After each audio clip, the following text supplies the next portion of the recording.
6 months without a grocery store. This is the challenge that I have set for myself and my family.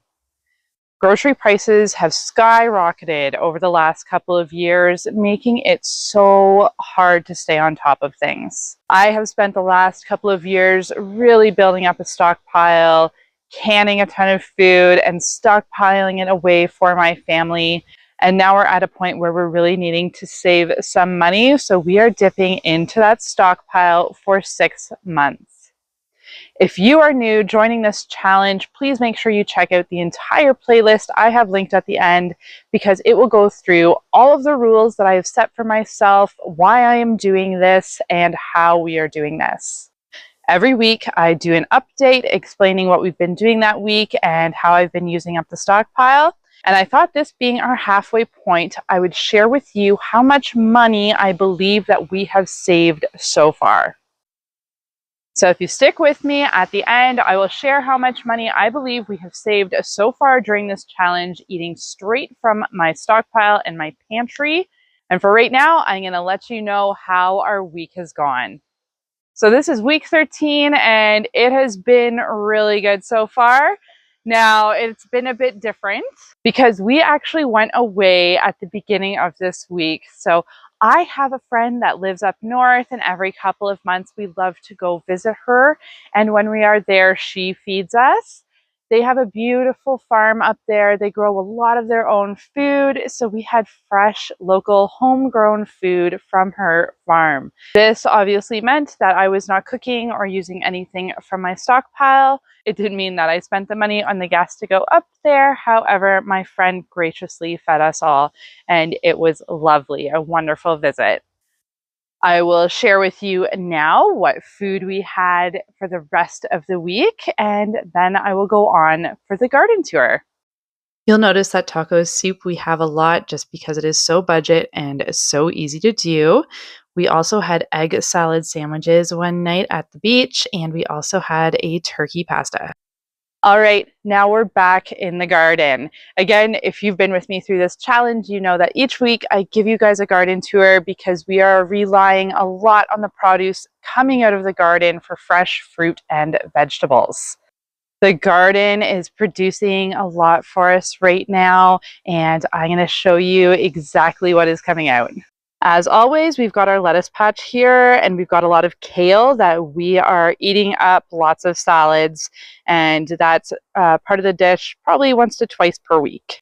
And then we've got beans here. Looks like I really need to get out here and pick these. Look at this thing.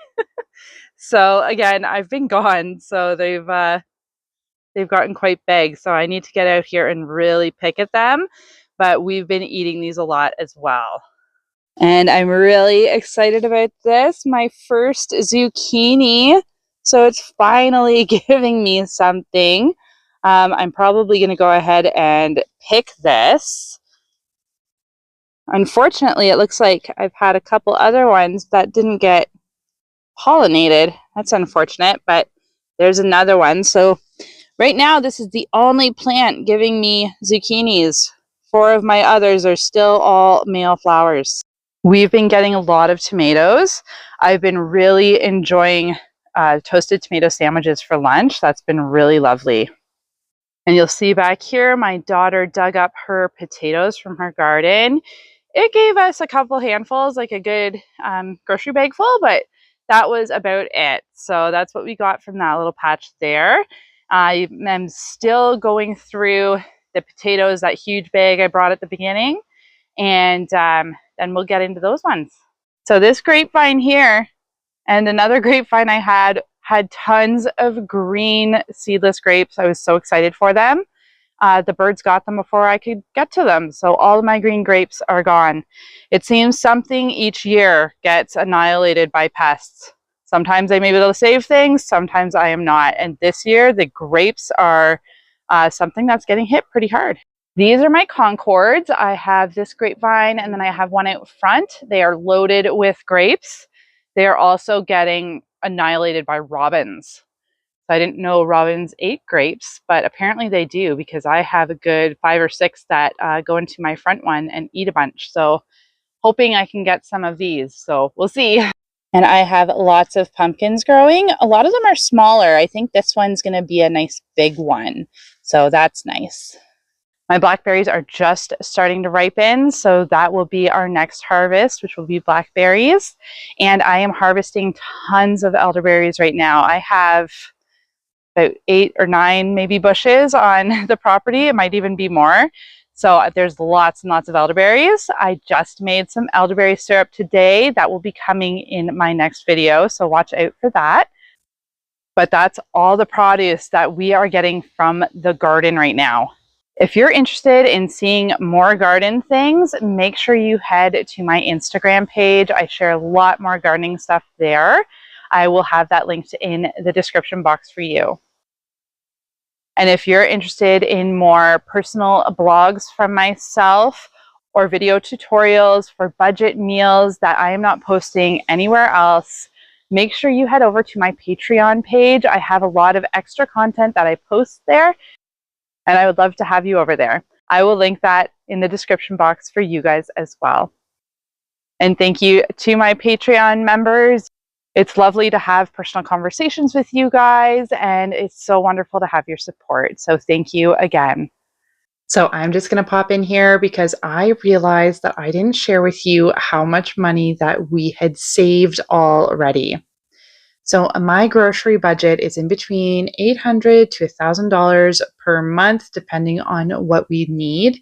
But for this, I'm going to go with the lower end, so the $800 per month.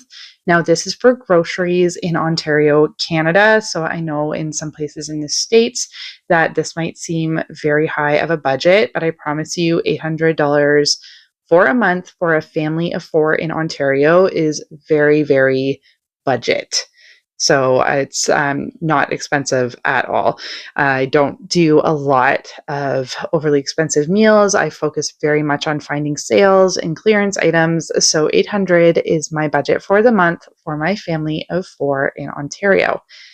Now, with the rules that I had set for myself, it did mean that I was making some purchases.